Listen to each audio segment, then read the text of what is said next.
Trump has been testing an expansion of executive power, often through immigration, and he keeps losing in court. A Colorado federal judge ruling Venezuelan migrants detained there can't be transferred and must get several weeks' notice before this effort to continue to use war powers to deport people.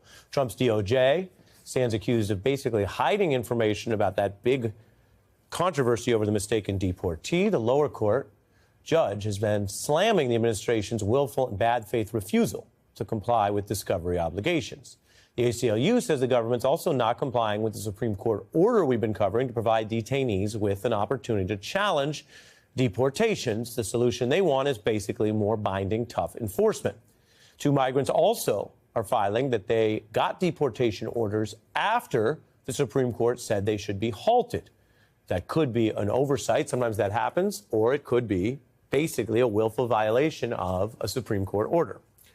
So the theme is the Trump administration testing and pushing to see how far it can go, how much it can get away with.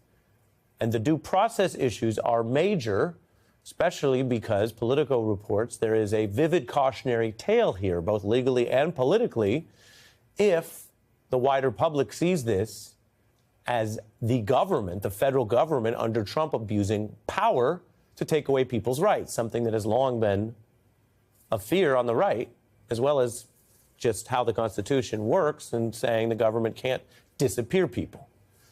Other experts say the constitutional crisis is here now. The constitutional crisis that I kept on thinking naively we would not get to is here. The emergency is here. The crisis is now. It's not 6 months away. It's not another Supreme Court ruling from happening. It is happening now. The administration said, we're just not going to bring him back. Well, that is the very essence of a constitutional crisis. Do you think that the country is currently in a constitutional crisis? Oh, yes, we are. This is the emergency. Like it or not, it's here. It's here. It's the emergency. Supreme Court orders being all but flouted, or, according to some, flouted.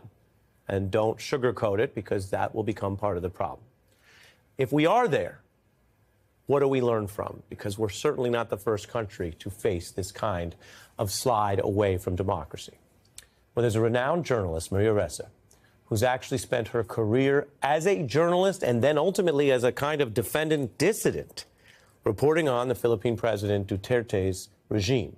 She faced the retaliation that has still been darkly warned but not quite happened against American journalists. She was prosecuted for something they called cyber libel. She has also won in most of the legal skirmishes against her. Her commitment on these issues earned her the Nobel Peace Prize in 2021. We're not just talking activism or journalism or speaking truth to power in the abstract. We're talking about someone who fought, risked everything, and according to many, won. You faced a repressive leader who posted online on social media, oh, they should arrest you, and made it a hashtag, and it's trending. And initially, you say people didn't know how seriously to take that. 2 years later, you were arrested by that government for what many would call journalism. Yeah. I think this is what Americans, most people on social media don't get. This is a behavior modification system. In that one, they trended hashtag arrest Maria Ressa in 2017. Mm-hmm. Right? And when that comes, I was getting an average of 90 hate messages per hour. So this isn't just fertilizer getting ready for the arrest 2 years later. It was also a way to tear down credibility. You're seeing all of these things happening now here in the United States. And then when I was arrested, I was in shock, but it was a wake-up call. But simultaneously, it almost feels like people thought, well, maybe. And that's the seed of the doubt that you need to actually fight. We have a sitting president who is term limited. There is no constitutional legal way for any president to serve a third term. With everything going on, and he's got his hands full with his own trade war, he says publicly he wants a third term. He's not joking. He will hold on to power, he says, past 2029. And a lot of elites in this society, some people are just busy trying to make a living, as I point out, but a lot of elites and others say, he's just saying that. It's a negotiating position. Is there a risk in not taking a repressive leader seriously when they tell you they're being serious? I don't know how much more evidence you want in terms of vindictiveness and action, right? If you don't take it seriously, when you're facing an instance like today, you wind up losing your rights every step of the way.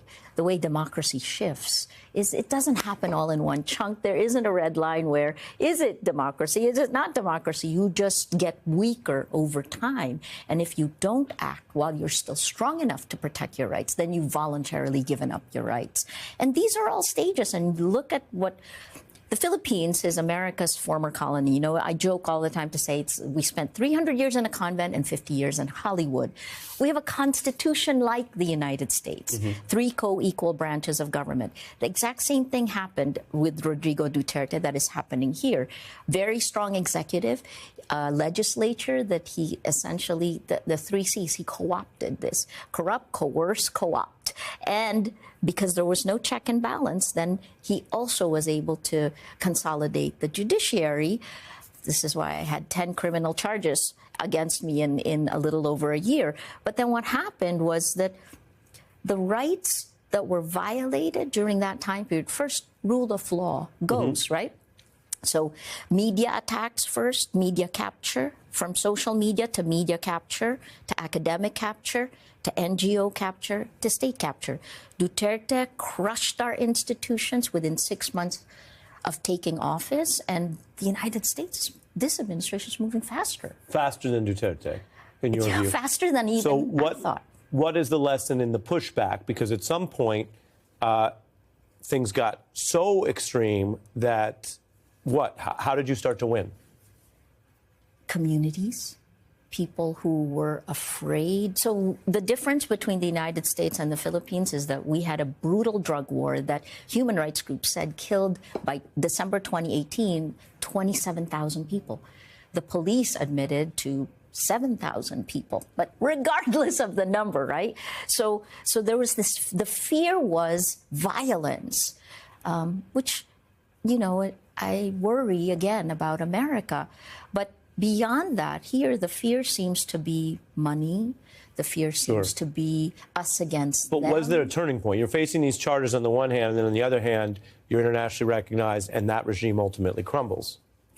Actually, no. I feel, you know, until today, I have 2 criminal charges left, and I have to ask the Philippine Supreme Court for approval to travel. When you lose your rights, it doesn't come back to you automatically.